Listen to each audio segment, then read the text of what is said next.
everyone. Hello, hello. Welcome back to the Hamilcast. I am Gillian. I'm Bianca. How are you? I'm good. I'm okay. I'm really good. I'm all right. Yeah, we will eventually be talking about the Federalist Papers. So Bianca so kindly brought over some Federalist wine. I did. This lovely afternoon. It's a Cabernet Sauvignon, and we have Ben Franklin on the label. Yeah. I thought it would be a nice festive beverage. It's excellent. It's nice and bold and red, not unlike this Mercury retrograde that we're going through. Still going See through how it all comes back with the technical stuff. But okay, so I don't know. I'm super excited about our guest today, and I hope that doesn't sound not genuine, because we say that a lot, but everyone that we have here is very exciting and amazing and interesting. And a couple weeks ago, maybe months ago now, we retweeted a link from someone who works with inmates in theater, and there was this beautifully written article about how she introduced them to Hamilton and how they reacted. It was 2 months ago. I actually just found the tweet. It was April 1st. So we are joined by Kay Powers today. She is a stage director. She's worked in New York and regionally across the United States. She's been a facilitator and teacher with Rehabilitation Through the Arts at Sing Sing and Fishkill Correctional Facilities since 2009. And she's been a Drama League directing fellow and a Fulbright scholar in Shakespeare. Wow. So welcome, Kate. Thank you so much for Skyping with us today. Happy to do so, ladies. That article was so very moving. So moving. I just reread it again and it brought tears to my eyes again. Yeah. So we have so many questions for you, and I guess just tell us everything. What came first? The theater or the passion for rehabilitation? How did this all come to be? So theater came first. Okay. By a long margin. But a whole bunch of years ago, I started, and I would say Shakespeare's probably really to blame for almost everything. Isn't he always? Yeah. But so I've been a member for a lot of years of an organization called the Shakespeare Theater Association. It used to be the Shakespeare Theater Association of America, but we recently dropped the of America in an effort to include more of our international comrades. But anyway, so every year I would go to the conference for this organization, which is principally comprised of artistic directors, managing directors, and education directors from theater companies for whom Shakespeare is part of their mission, right? So they don't have to be a full-out Shakespeare festival, but maybe they, are committed to programming at least one Elizabethan or Jacobean play every season, something like that, right? Mm-hmm. And I would meet all these folks, and one of the people that I would sit with every year and talk to and hear one more amazing story from was Kurt Toffland, who for many years was the artistic director of Kentucky Shakespeare Festival, and who started a program at the Luther Luckett Correctional Facility called Shakespeare Behind Bars. Which is also now a documentary. So if people are interested, that's available. I think it's still streaming on Netflix. So you can, Shakespeare Behind Bars. It's about an hour long. For sure. That's on my list the minute we hang up. Yeah, very interesting. It's a beautiful piece. But so Kurt would tell me, every year he'd tell me one or two more amazing stories, more amazing than the last, more transformational, more powerful stories about the experiences that the guys in Shakespeare Behind Bars were having, and the things that they were discovering about themselves, and about the way that they wanted to engage with the world through the work that they were doing on Shakespeare inside this prison. And every year I'd think, oh my gosh, that's amazing, I want to do that. And then I would come back to New York and sort of get caught back up in, what it is to be a freelance director, and kind of forget about it a little bit. And then I'd go to the conference the next year and he'd have a news story and I'd think, oh my God, that's amazing, I need to do that.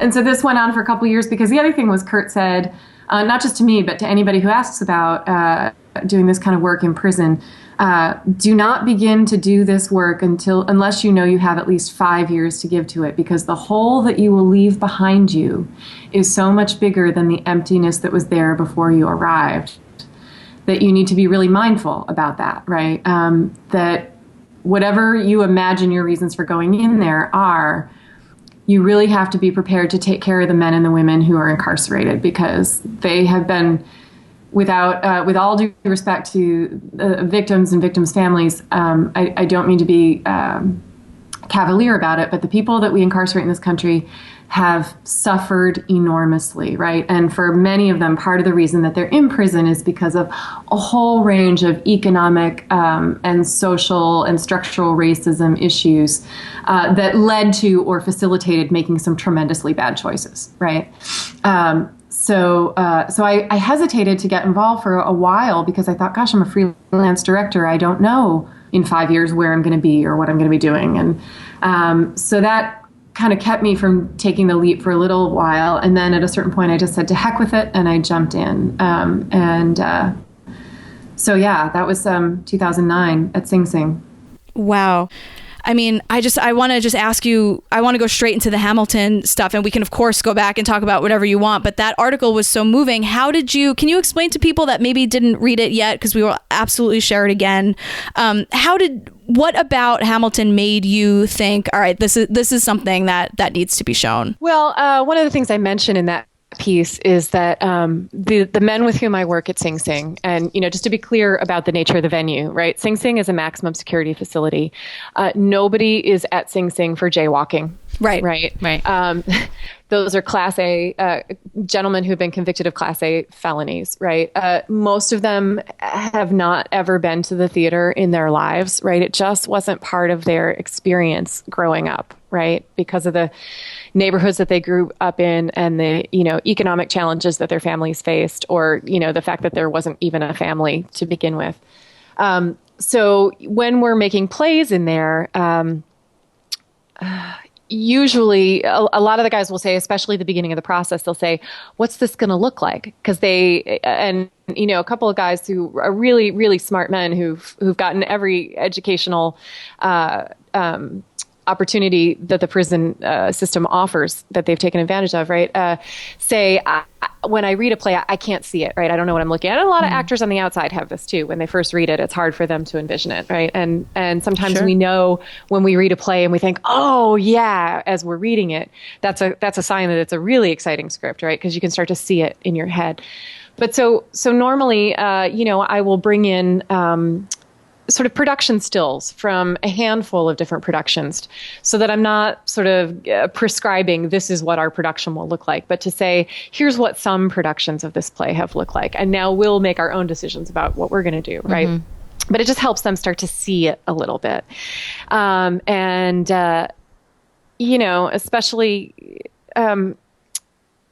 lots of the plays that we do, you don't see too many people of color in the production photos, right? If you're doing August Wilson, sure, right? But if you're doing Arthur Miller, or if you're doing John Steinbeck, or if you're doing Shakespeare, it's harder to see people of color. And the population inside that facility is overwhelmingly Black and brown. So I'm always looking for ways to make sure that those guys see themselves represented, right? And in fact, when, we just finished last week performing Twelfth Night, and when I brought in production photos of different productions of Twelfth Night, I eliminated a lot of different pictures right out of the gate, because I thought, I'm not bringing in a picture that's all white people. I want to make sure that we see ourselves, right? Yeah. And I read, I just read the article that you sent me earlier, reading what the inmates were saying about, breaking down their barriers and what it meant for them to be a part of this. And one of them said that they thought Shakespeare was only for white people. Mm-hmm. And he said, the more I read it and the more I got involved, Shakespeare has no color to him. It's just... Yeah, that guy, his name is, his prison nickname is Sweets. And Sweets said to me about 2 weeks ago, he said, and he's kind of funny, his speech pattern, he will say my name like 4 or 5 or 6 times in a sentence. He says, Kate, I just realized, Kate, he said, Shakespeare's for everybody, isn't he? And I almost missed him. Oh wow. My God, Kate. That's incredible. Whoa. Holy shit. They're like... Put that in your pipe and smoke it. For real, yeah. I mean, the chills are just, it's really... Yeah. Anyway, I didn't mean to get you off track. That's okay. But That's okay. So we often have to make do with, production stills, or maybe sometimes when we're trying to envision what something might look at, I can bring in a little videotape or of a production, right? But it's usually sort of the made for television or whatever. It's not really like, I can't take them to the theater, do you know? Yeah. But then, the cast of Hamilton sort of steadfastly refused to go to the Grammys in LA, right? They said, if you want our performance. We're going to do it live from the stage of the Richard Rodgers Theater. And I thought, God, this is an opportunity to show them, to take them to a little tiny piece of a Broadway show, right? Because this isn't like how it got restaged for the Tonys, and it's not being done on in an LA performance space. It's in the theater. It's not a movie adaptation. It's as live theater as you can get to, aside from being in the audience. To be fair, when that film adaptation comes out, I will be watching it, of course, on an endless loop. Let's just say that, nothing. I understand what we're saying here, but I'm just saying that's going to be very exciting. And all those things can still be true. Right? Yes, for sure. But and I've been like so many of us in the theater, past several months, kind of listening to the Hamilton soundtrack on a loop, pretty much, basically, as I'm traveling around the city, right? And we talked a little bit about it from time to time. I just mentioned how Lin-Manuel was using language to build character, and that the rhetorical devices that define the character of George Washington, as Miranda has created him, versus the rhetorical devices that define Thomas Jefferson, for instance, right? He's using very different pieces of rhetoric, and he's using rhythm, and he's using music, and I just thought it was a great way to combat some of the preconceived ideas that some of the men in my program had about, Shakespeare being kind of talking funny and nobody uses language like that anymore. And I thought, actually, right now, with a $30 million advance on Broadway, we're using language like that. Yeah. And by the way, it's people who look just like you. And so it had been kind of part of our conversation, and I had said to the guys a couple weeks before I brought it in, I said, would it be interesting to you if I were able to bring this material in, would you guys like to see it? And the response was pretty enthusiastic. In a room where, to be honest, getting an enthusiastic response is tough to come by, right? Because everybody's got those sort of prison shutters pulled down pretty tightly. And so an enthusiastic response might not be discernible to somebody who hasn't been in that room before, right? It's like an almost imperceptible nod and a, And it's like a glimmer of hope, and it's like, oh, there it is. Right. So anyway, we watched, and the other thing that I found really interesting was looking at the clip of Lin-Manuel Miranda at the Poetry Jam at the White House in 2009, when he's just written what he calls the opening piece of a concept album, right? Which of course becomes the opening number of Hamilton, right? But at the time, that's how he contextualizes it. And, he says, this is the guy who is the living embodiment of hip hop, Alexander Hamilton. And it gets this laugh. I'm actually working on a hip hop album. It's a concept album about the life of someone I think embodies hip hop, Treasury Secretary Alexander Hamilton. You laugh, but it's true. And then he begins that number. And when he finally gets to, the what's your name man, Alexander Hamilton, right? The audience at the White House laughs. Yeah. And I perceived, I don't know, I'm not trying to ascribe something to Lin-Manuel Miranda that he didn't experience, but as I watched it, what I thought I observed was that there was almost this little shadow that went across his face for a second of, Yes. I thought I was serious, and they laughed. And they think it's funny. Not necessarily funny, but like, what a ridiculous thing. What's your name, man? Alexander Hamilton. His name is Alexander Hamilton. And there's a million things he hasn't done. But just you wait, just you wait. And we're constantly in my program at Sing Sing talking about how important it is to be willing to take the risk of looking ridiculous in the pursuit of something you believe in, right? That, for as much as these guys have been through, that kind of vulnerability can be really scary. And so I thought that was really interesting. And watching Lin-Manuel on that videotape kind of scan that room at the White House. And it was almost, again, this is just my perception. I'm not trying to put anything on him, but my perception was that he almost thought, well, do I camp this up because they want to laugh? Or do I stand firm and do what I'm here to do? And by the end, of course, they're not laughing. They're listening and they're leaning in. And there's, a cutaway to the president and to the first lady, looking absolutely rapt and engaged by what he's doing. And I thought also, these guys, like that it took him, from 2009 to, the end of 2014 to get this piece up, right? 5 years of how many nights were there in the middle of that when he might have thought, what the hell am I doing? And am I getting anywhere? All those. And that I'm working with a population of guys who know more than the rest of us do about a lot of long, empty, uncertain nights, right? Because they've got 15 or 20 or 25 years of, sitting alone in a cell at night. What have I done? What have I done? And what can I do? What's possible for me? Where do I go from here? So it was sort of that confluence of things, right? Being able to sort of see how the piece started in that clip from 2009, and then being able to show what the opening number turned into. And then when the cast got invited back to the White House to perform, and have the First Lady stand up and say, this is maybe the most important piece of art she's ever encountered. And it was simply, as I tell everybody, the best piece of art in any form that I have ever seen in my life. And to be standing there with, 5 Black and brown men saying that, I thought I think my guys need to see this. Mm-hmm. The thing that really struck me, and I think it's what I quoted when I shared the link, was that someone said when you showed them I believe it was the Tony performance, and I'm tearing up just thinking about it because it struck me so hard.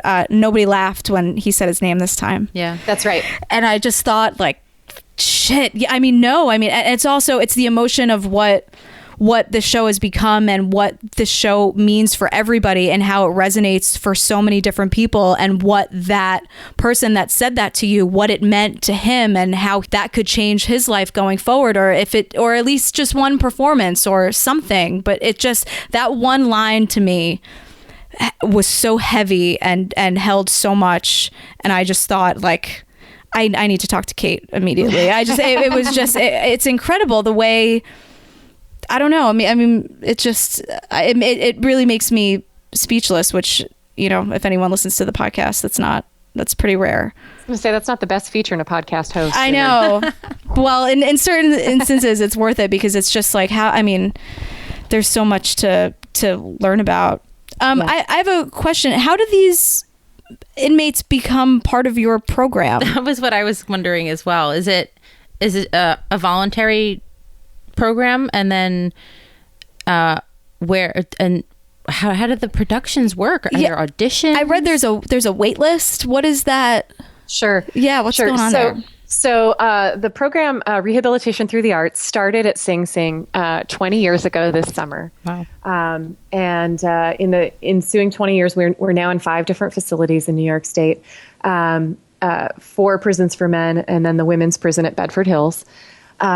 At each facility, not immediately, but over the course of the first couple years of the program being in the facility, the incarcerated participants will create a steering committee. We believe, as part of the work, that it's really important that we are giving the folks in the program the opportunity to practice leadership skills. So they create sort of the bylaws of the group at each facility. So the policies and how it works are a little bit different. We certainly share among the facilities. We'll say, well, this group over here at Greenhaven, they've done this thing and we think that's a great idea. And then, maybe the guys at Sing Sing will say, yeah, we think that's a great idea. We're going to incorporate that into what we're doing. Or they're going to say, actually, maybe that one's not for us because the environment's different here, right? But the point is they are making the rules about what happens if a guy blows off rehearsal, right? They're the ones who are going to talk to him about that. They're the ones who are going to, and at Sing Sing, usually in late May, early June, the men who comprise the steering committee, who are chosen by the membership of the group, will interview until they get about 15 to 20 guys off of that waiting list. That they think are ready to join the program, right? Because there are some men, let's face it, who want to join the program because they perceive that they will get to hang around women sometimes, because actresses and female facilitators will come in to teach classes and so on. So the guys who show up just because they want to stand near women tend not to stick. Right. Right. Because the work is too hard, right? And the payoff of being around a woman is not great enough when you're being asked to look ridiculous in front of your peers if you're not really ready to take that challenge, right? But anyway, so those guys, so the men on the steering committee pick, and they sometimes will say to a guy, we don't think you're ready. Why don't you come back in a year? But there's a waiting list of about 100 men, so it's totally voluntary. You have to, the guys have to decide they want to be in the group, and then they have to get on that list, and then they have to go through that selection process. So it's just like a steering committee. It's an interview, basically. So they say, "Hey, I'm really interested in this," and then someone from the committee says, "All right, let's have a conversation." Or do they look at records or? Nope. No, that's awesome. Look at records. It that's has awesome. Nothing to do with your crime or your conviction or the length of your sentence. That is not a factor. So cool. Yeah. So we've got guys who've been convicted of everything you can imagine. Sure. In the group. So the group is really diverse in that way, so that in the rest of the facility where there might be some discrimination against people who are convicted of certain kinds of crimes, that isn't part of our group. Right. So whether you're convicted of, rape or murder or armed robbery or, a drug offense, whatever it might be, you're welcome in this group. That's not the deterrent. Right. Do you have, this might be a little off topic, do you have any experience with people that you have met who have been wrongfully convicted? Yes. Yes. Absolutely. A very dear friend of mine was, and he has been released, and that's incredible. But he was on death row for a crime he didn't commit for 18 years in Arkansas. And so just, I mean, the way he dealt with being there is art. I mean, he says to this day, now he is an author and an artist, and he does magic with a K and energy work, and he gets to live the life that really got him wrongfully convicted in the first place. But he always says, he's the first person to say, and will say for a long time, as he should, that art is what kept him as sane as possible. And I don't know if he would be the one to be on the waiting list for the theater, but still, I mean, it's that to have an outlet like that and to be able to create, I think, is so important. And when you're in that situation, whether you're guilty or not, because being in those walls is just, like you said, the suffering is really unbelievable. And again, like you said, not to take anything away from the reasons people may be there. Right. Right. But there are, people say to me, somebody says to me at least once a week, why do these murderers get free Shakespeare classes? Oh, God. At least once a week, somebody will say it. And I say, my response to that is, who do you want coming home? Because 97% of the people that we incarcerate in this country for whatever crime eventually are coming home. Right. So do we want people who've been parked in a box of their own bitterness and anger and hurt for 25 to 30 years? And like that thing about, like, if you chain up a dog and you beat him, guess what? Pretty soon you have a mean dog. Yeah. Right? And that's what Damien says too. Like, these people are treated in the most horrible ways. And then what's going to happen when they come out? There is no rehabilitation except for things like what you're doing, which I think is so incredibly important. And that is such a big, not to get all political about it, but that's a huge part of it.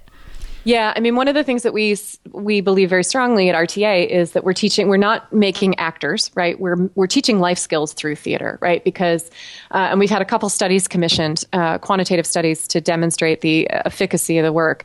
It turns out, and as theater practitioners, we kind of intuitively knew this, we just never named it, right? But it turns out that the act of putting on a play teaches you the sense of shared responsibility with other people. It teaches you delayed gratification. It teaches you nonviolent conflict resolution skills. Your critical thinking skills, your reading comprehension improve. Your tolerance for ambiguity, right? Like, things are not always black and white in the rehearsal room, and you have to live with that, right? You have to sit with that. All of those things. And, Shakespeare, like the kind of confidence that the guys get from engaging with something really difficult and then tackling it, right? And there were guys we just had on Tuesday night, we had what we call our processing session, right? So we performed last week, 12th night, twice for the population of the facility, and then once for an invited civilian audience of about 275 people. I was just going to ask if it's open to the public in any way.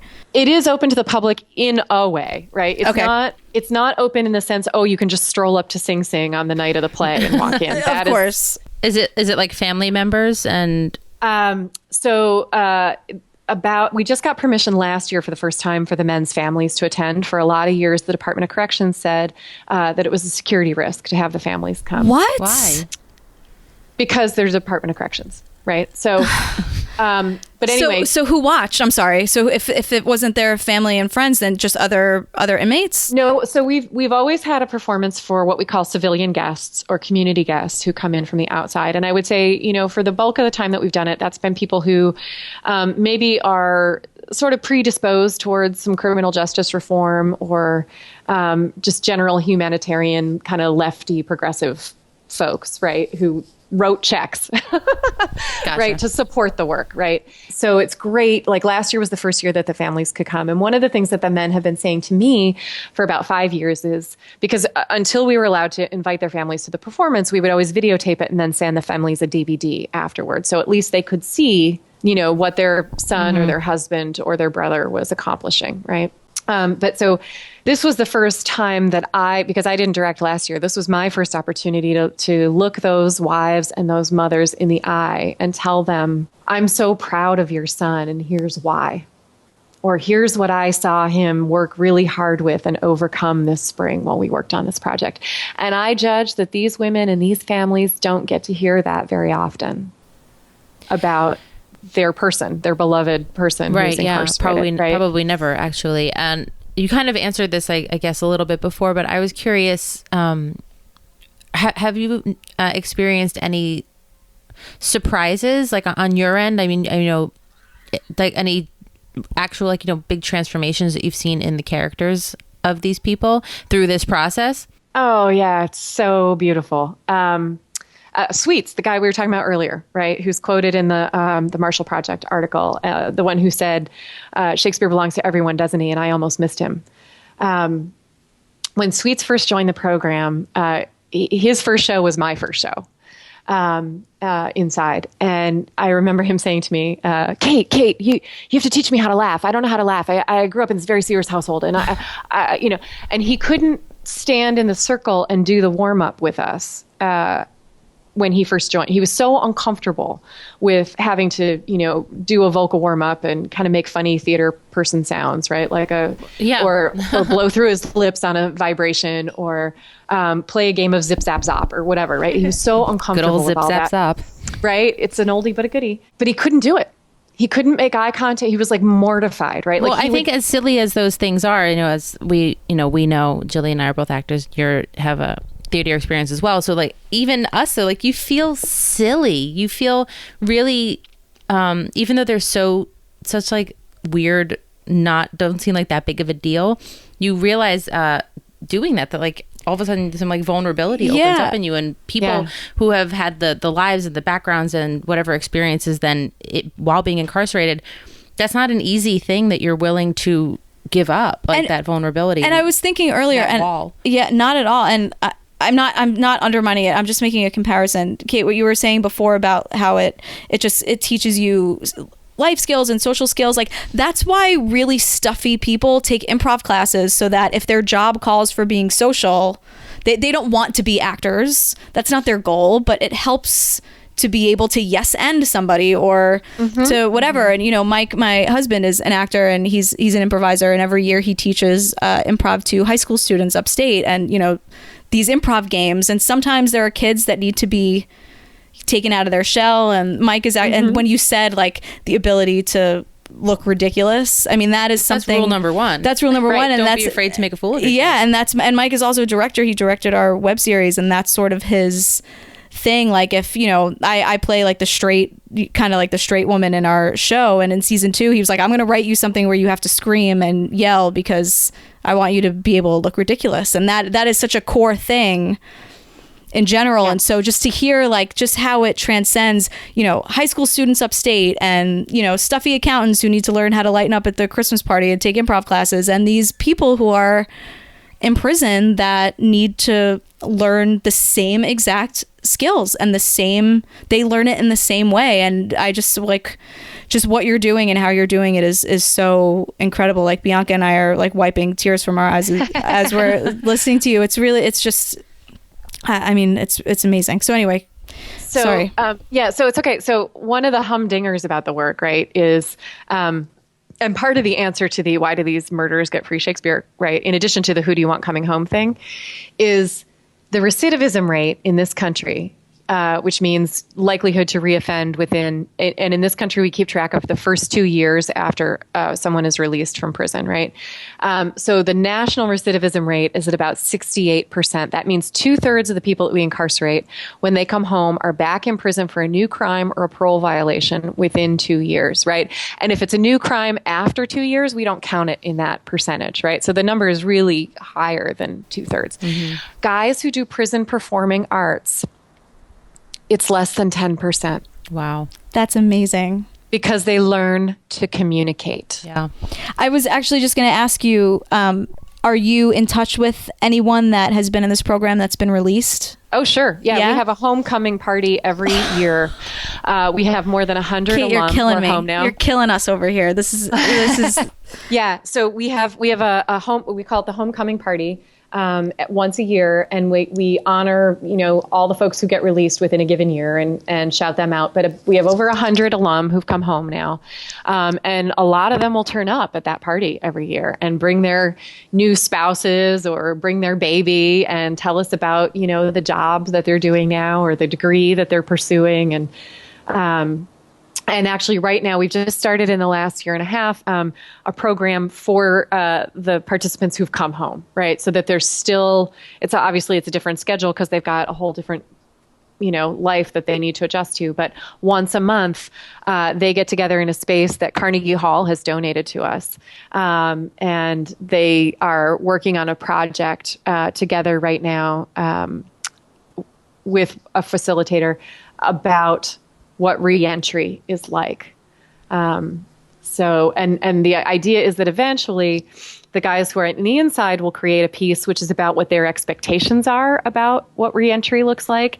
And then we'll sort of weave that together with what the folks who come home have found to be the reality of reentry and build a piece of theater around those divergent expectations and actual experiences. I think that's incredibly important, actually, because I've thought about, people, let's say, who have been incarcerated for 10, 15, 20, whatever years during, I guess, the most recent time where, like, the world has changed so astronomically that I don't know how, like, people really handle that, and how, like, there's this box that you, like, type things on and it does all, like, that didn't exist before, or like, I don't know how anybody really, like, grapples with what reality is after not dealing with it for so long. Yeah. When my friend Damien got out, he said that credit cards really, really freaked him out because he was 17. I guess the trial started when he was about 17, but he was in prison for 18 years. And not only did he not do it, but he's there, and then there's that, and then he gets out, and to, like, swipe a credit card or things that we take for granted, obviously, every day. That is just part of our that regular really life. made him nervous. And when he told me that, I was like, yeah, no, I get it. Like, what is this thing, and what is this? And he was handed an iPhone when he got out, and he was just like, okay, like, a computer isn't really I don't think he's very computer savvy, but he's very good on his phone.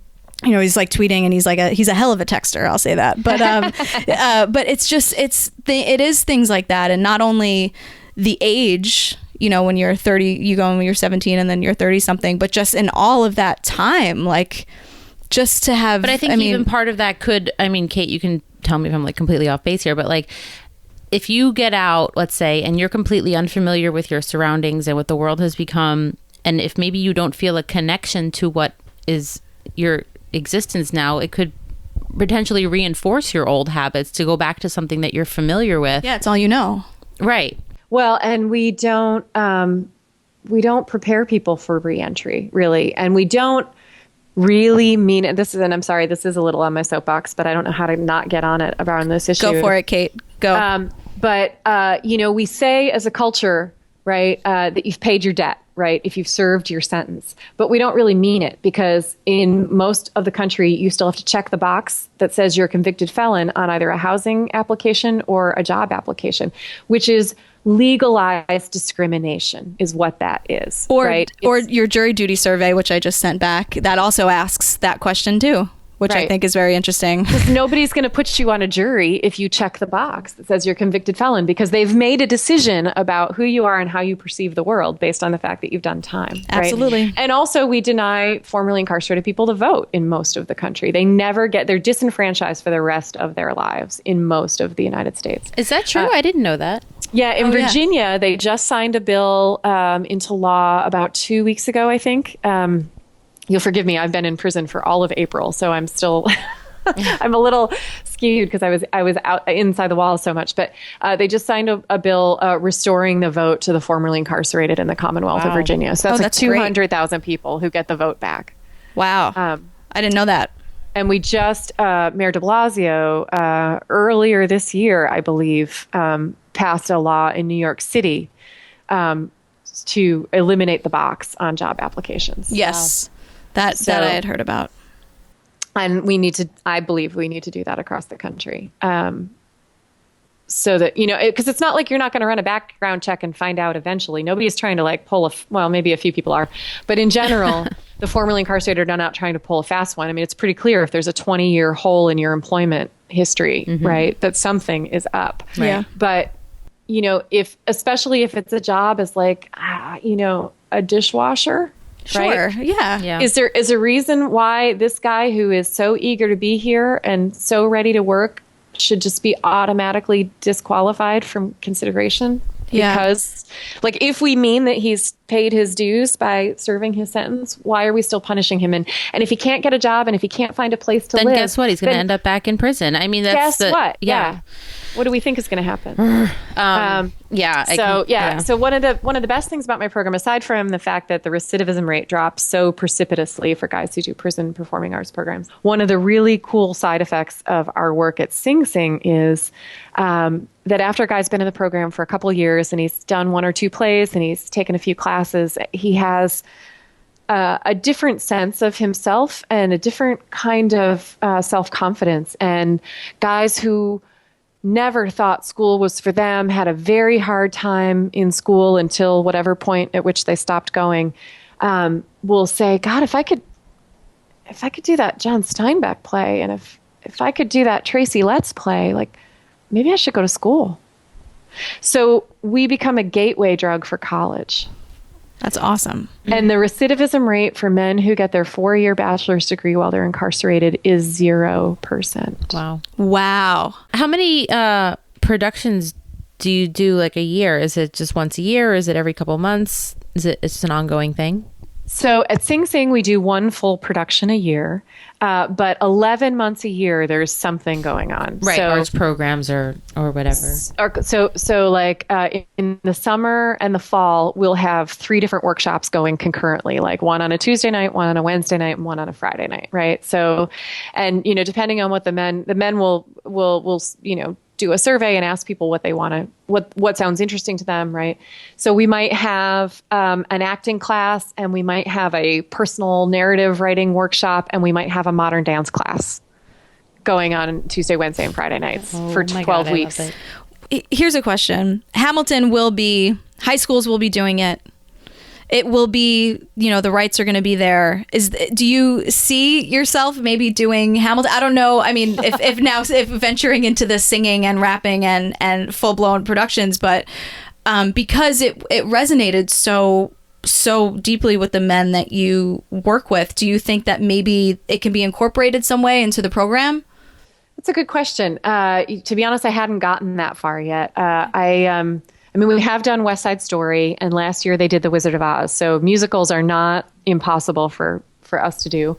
Who is just one question? Who is the person who said that his favorite song is now Over the Rainbow? That's Sweets. Is that really Sweet still? Yeah. Mm-hmm. Well, he earned his nickname for sure with his little blurb. He said, and of course we'll link this, but he just said, and I thought, again, not to overuse the word, so sweet. He said, we did a play called The Wizard of Oz, as if he had to tell everyone what this show is. Contextualize that. Yeah. And so he said, we did this play called The Wizard of Oz, and now my favorite song is Over the Rainbow because everyone wants to be over the rainbow. And it was just God, it's just so, now I'm just thinking how deeply the phrase in New York, you can be a new man Yeah. These, Yeah. you know, I mean, so many things about rising up and speaking up and doing what you can to make. I just think it would also be very inspirational. Just Alexander Hamilton's origin story, if you will, that,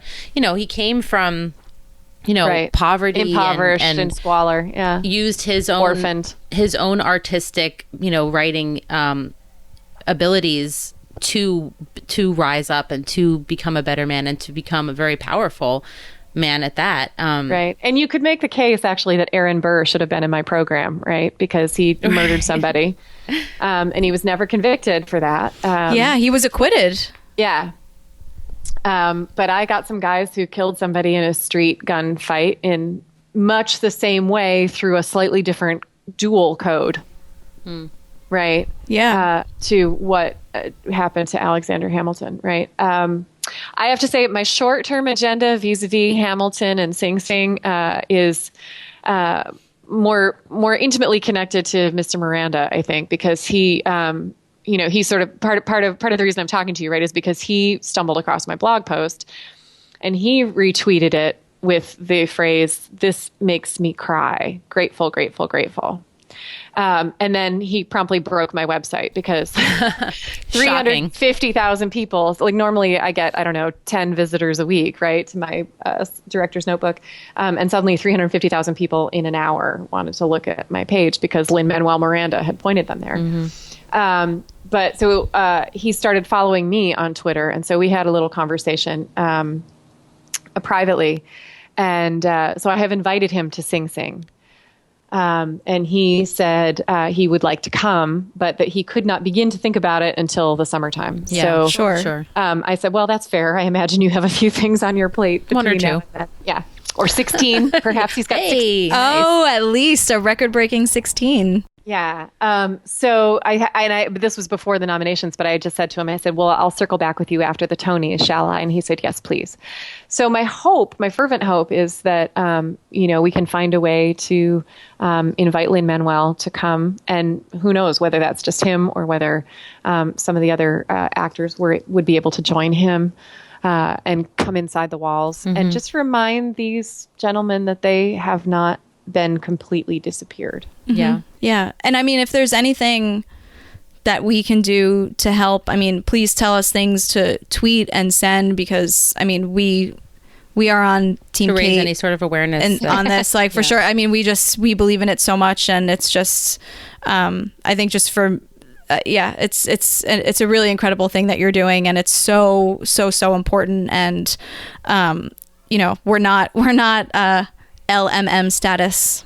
Of course, I don't think we have the ability to break your website. Anybody? No. I'm not sure President Obama has. I know. It's like, I mean, it's crazy, but I mean, we'll do what we can on whatever level we can, because it's so important for sure. Thank you. There's a piece that will be coming out, I believe, next week on the Clyde Fitch Report site. We had a Tim Cusack from Clyde Fitch came to the play last week, and he sat down with 3 or 4 of the guys and had pretty extensive conversations with them. And I believe he's writing a 2-part article about the experience of coming in and seeing the play and talking to the men about the work. Which should, the first piece, I believe, is going up on Tuesday, the 10th of May. So I will send that your way. Thank you. Definitely looking forward to reading that. Can you give us just like a little list of where people can find you or get involved or donate? Or donate for sure, or anything. And of course, that maybe I'll make a little graphic or something if everything should be in one place. Sure. But just, this is like plug time. Just say whatever you need to say. Right on. So Rehabilitation Through the Arts is at www.rta-arts.org. You can also follow Rehabilitation Through the Arts on Facebook and on Twitter. The donate button is right at the top of the RTA homepage. There's also a really lovely I think it's about a 7-minute video on the top of that page where you can meet one of the guys who's on our steering committee. His name is Kenyatta Hughes, and he's gotten his master's degree while he's been incarcerated. He's one of the most extraordinary humans I've ever met anywhere, honestly. But he shares some of his reflections about and I don't normally talk about the guy's crimes because I want to deal with the guy who's standing in front of me, not whoever he was or, whatever circumstances he was in when he was 17 and whatever happened. But in this video, Kenyatta is very open about the fact that he took a man's life when he was 17 years old and he was kind of hopped up and excited, and that he has to live with the fact that he's created this man-sized hole in the world, and how he has found some ways to understand himself and what he did and come to terms with that and figure out how to move forward. One of the things that I say sometimes to the guys is, if you took a life, then give a life. Like, don't give up yours. Do something with your life. I guess one more quick question. Sorry, but That's okay. They just keep coming to me. Did you find it, or do you ever struggle with that? Like, do you find it? I would imagine it's probably not an easy thing to leave that, at the door, as they say, or whatever. And to just to deal with the person standing in front of you. Do you ever have any trouble with that? Actually, when I'm in the room with the guys, I never have any trouble with it. You can look up every guy in our program. The Department of Corrections has a website. You can look everybody up. You can see what he's convicted of, right? And somebody told me about that when I was brand new to this work, and I did it once, and I thought, I'm not going to do that again, because if it comes up in the course of the work, if a guy decides he needs to share or wants to talk about his crime in some way, I'm perfectly happy to have that conversation with him. Sure. But I judge that it's none of my business, because I might be looking at a guy who's 40 years old who spent the past 25 years inside, right? And he is not the kid who pulled that trigger. I am not the snotty, over eyelinered 18-year-old who started at Carnegie Mellon and only wore black and looked down my nose at musical theater, right? I'm a different person. Sure. And why do any of us want to only be viewed through the lens of the single stupidest thing we ever did? Of course not. But people don't think of it like that. Yeah. Yeah. I mean, and I know that I have a certain amount of cognitive dissonance about, sometimes when I stop and think of, and I'm not even sure why, but for me, the rape is harder than the murder. And I don't know what that is. I don't know why. No, I get it. Same. But I understand. But that one throws me a little bit more. But so I just try to really look into the eyes and breathe in the guy who's standing in front of me. Well, I'm sure that's not an easy thing to do, maybe on some days. So I think that it's very, wonderful work that you're doing, and I'm sure it's appreciated by, a lot of people, not just the inmates, but their families even, or, Yeah, I guess I appreciate what you're saying. I want to reinforce that most days it's the easiest thing in the world to deal with. It's wonderful. Yeah. That I'm not coming in there with, I need to fix you, or, I'm there's a quote by an Australian Aboriginal poet, and I forget her name, and I feel really bad about that right now, but she says something and I'm paraphrasing now on top of it, but she says something to the effect of, if you think you're coming here to help me, keep moving. But if you know that your liberation is tied up with mine, then let's get to work. And that's how I understand what I'm doing, that our culture is broken, and that my liberation and my ability to move through the world in good conscience is connected with the work that I do with these guys. It's not like a Park Avenue charity event that I'm doing right as a favor to them. So, it's we together are doing the work, and we together are understanding more clearly what it means to be human. Well, Kate, I think that's a perfect time to stop. I know you have to go. Everyone, we will get back to Chernow next week. We got a little caught up in what was happening today. Kate, thank you not only for the work that you do, but for taking the time to be on our little podcast. Happy to talk with you, ladies. Thank you so much. Thank you, everyone, so much for joining us. Kate, will you do our little sign off, our little ham style sign off with us? Sure, I'd be happy to. What does that entail exactly? It's I'm G.Pen. B.so.